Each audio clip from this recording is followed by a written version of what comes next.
नमस्कार, आप देख रहे हैं सिटी न्यूज और मैं हूं आपके साथ कंचन। भारतीय जनता पार्टी के माननीय प्रदेश अध्यक्ष के निर्देशानुसार राज्य के दमनकारी नीतियों और हिटलरशाही के विरोध में युवा मोर्चा के जिलाध्यक्ष रंजीत राय की अध्यक्षता में युवा मोर्चा के बैनर तले हुआ आज गिरिडीह जिला मुख्यालय और सभी प्रखंड मुख्यालय में राज्य सरकार के मुख्यमंत्री का पुतला दहन और आक्रोश रैली आयोजित की गई। जिलाध्यक्ष श्री महादेव दुबे जी ने कहा कि भारतीय जनता पार्टी के माननीय विधायकों के द्वारा कल दिनांक 31 जुलाई 2024 को जनता और बेरोजगार युवाओं की समस्याओं के समाधान हेतु विधानसभा के सभागार में माननीय मुख्यमंत्री के समक्ष अपनी बात रखी, जिसे विधानसभा अध्यक्ष ने मुख्यमंत्री के इशारे पर जबरन विधानसभा के सभागार में माननीय विधायकों को बंद कर दिया। इसी दौरान सभागार में बिजली काट दी गई और पानी भी बंद कर दिया गया और मार्शल के द्वारा अभद्र व्यवहार कराया गया। आज पुनः झारखंड सरकार के इशारे विधानसभा अध्यक्ष द्वारा 19 विधायकों को निलंबित कर दिया गया। साथ ही असम के माननीय मुख्यमंत्री श्री हिमंता बिस्वा शर्मा जी को अपने प्रवास के क्रम में सरकार की दमनकारी नीतियों और हिटलरशाही के कारण गोपीनाथपुर क्षेत्र का भ्रमण करने की अनुमति नहीं दी गई। कार्यक्रम में पूर्व विधायक श्री निर्भय कुमार शाहबादी, प्रदेश कार्य समिति सदस्य सुरेश साव, ई विनय कुमार सिंह, प्रकाश सेठ, जिला महामंत्री संदीप डंगाइच और सुभाष चंद्र सिन्हा, कोषाध्यक्ष श्री मुकेश जालान जी, जिला मंत्री श्री नवीन सिन्हा, युवा मोर्चा जिलाध्यक्ष श्री रंजीत कुमार राय, जाति मोर्चा जिलाध्यक्ष श्री रण बहादुर पासवान, विनीता कुमारी, शालिनी वैश्यखार, उषा कुमारी, मिथुन चंद्रवंशी, हरमिंदर सिंह बग्गा समेत भाजपा के कई कार्यकर्तागण उपस्थित रहे। आज गिरिडीह जिले में युवा मोर्चा के बैनर तले हम सभी लोगों ने विरोध प्रदर्शन किया झारखंड सरकार के खिलाफ में। कल का जो दिन था 31 जुलाई 2024 ये वाकई में काला अध्याय है और लोकतंत्र की हत्या है। जिस तरह से सारे भाजपा के विधायकों के साथ कल की जो घटना हुई है, हेमंत सोरेन ने जिस प्रकार से प्रताड़ित किया है, उसी के विरोध में आज हम सभी लोग खड़े हैं और ये पूरे 4.5 वर्षों के दौरान युवाओं को भी ठगने का काम किया है। बेरोजगारी भत्ता के नाम पे अभी तक शून्य है। यहाँ तक कि जो पेपर दिया जाता है स्टूडेंट के द्वारा, उसको भी लीक कर दिया जाता है। तो ये 4.5 वर्षों में जनता पूरी तरह से जग चुकी है और इस बार हम लोग हेमंत सोरेन की सरकार को पूरी तरह से उखाड़ फेंकेंगे और पूरी जनता के साथ हम लोग का विरोध प्रदर्शन रहेगा। भारतीय जनता पार्टी हमेशा जनता के साथ खड़ी है और खड़ी रहेगी। बहुत बहुत धन्यवाद। कल का दिन भारत के इतिहास में काले अध्याय से लिखा जाएगा। जिस प्रकार से लोकतंत्र की हत्या करते हुए झारखंड की सरकार ने, हेमंत सोरेन की सरकार ने, एनडीए के जो हमारे विधायक हैं, जन मुद्दों के प्रति गंभीर होते हुए जब प्रश्न उठा रहे थे तो उनके साथ बर्बरतापूर्ण कार्रवाई की गई और सारे एनडीए के विधायकों को सदन से बाहर कर और प्रताड़ित करने का काम भी सरकार ने किया है। आज उसी के विरोध में हम लोग युवा मोर्चा के नेतृत्व में भव्य जुलूस निकालते हुए हेमंत सोरेन का पुतला जलाने का काम किया है।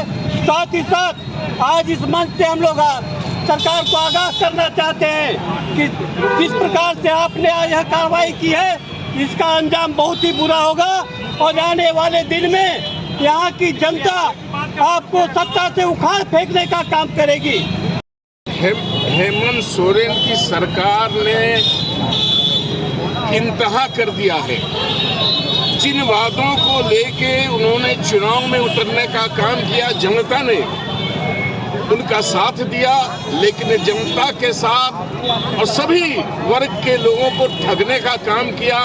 और हम ये कह सकते हैं कि उनकी नाकामी को जब विधानसभा में हमारे एनडीए के विधायक, भारतीय जनता पार्टी के विधायक ने आवाज उठाने का काम किया, तो उनके ऊपर में जिस तरह से उनको प्रताड़ित करने का काम किया, इससे भारतीय जनता पार्टी के एक एक कार्यकर्ता में आक्रोश है। और उसका देख लीजिए आज क्या आज उनका पुतला दहन हुआ है। उनकी सरकार को हम लोग ध्वस्त करने का काम करेंगे। जब से हेमंत सोरेन सत्ता में आए हैं तब से उन्होंने युवाओं को लगातार ठगने का काम किया है। सबसे पहले सत्ता में जब आए थे तो उन्होंने कहा था कि हम युवाओं को 5,000 और पीजी पास को 7,000 बेरोजगारी भत्ता देंगे और 1 साल में 5 लाख युवाओं को नौकरी देंगे। अगर नौकरी नहीं दे पाएंगे तो हम राजनीति से संन्यास लेंगे। और जब कल भारतीय जनता पार्टी और आजसू के विधायकों ने सदन में मांग किया कि आपने युवाओं को छला है, युवाओं के साथ झूठ बोला है, तब ये दमनकारी सरकार हेमंत सोरेन उन विधायकों के साथ भी बदसलूकी करता है और हम सब युवा को सड़क से लेकर के सदन तक आंदोलन करने के लिए बाध्य कर रही है। अब हम लोग आर और पार की लड़ाई करेंगे। अब हम लोग सड़क से लेकर के सदन तक आंदोलन करेंगे। आज हेमंत सोरेन की सरकार ने पिछले 2019 में जो जनता से वादा किया था, वो एक भी वादा उन्होंने पूरा नहीं किया। और जब जनता की आवाज़, यहाँ के झारखंड के युवाओं की आवाज़ बनकर जब हमारे भारतीय जनता पार्टी के विधायक सदन में जब सवाल कर रहे थे, तो उन्होंने आपातकाल जैसी स्थिति पैदा कर दी और हमारे विधायकों का पानी, बिजली, एसी सारा चीज़ काट दिया गया और ज़बरदस्ती उठा के बाहर फेंका गया। आप समझ सकते हैं कि पत्रकारों को भी वहाँ पर घुसने नहीं दिया गया। हमारे प्रभारी आए हेमंत बिश्व शर्मा जी, उनको रोकने का काम किया। इसलिए पूरे झारखंड में आपातकाल जैसी स्थिति हो गई है। यहाँ उसके विरोध में आज भारतीय जनता पार्टी युवा मोर्चा के बैनर तले हम तमाम पार्टी के कार्यकर्ता आज हेमंत सोरेन सरकार का पुतला दहन किए। और निश्चित रूप से हम ये कह सकते हैं कि जिस तरह से यहाँ के युवाओं में, यहाँ के जनता में जो उबाल है इस सरकार के प्रति, आने वाले 2024 का जो विधानसभा का चुनाव है उसमें इसको बढ़िया से जवाब मिलेगा और इस सरकार को उखाड़ फेंक देने का काम करेंगे।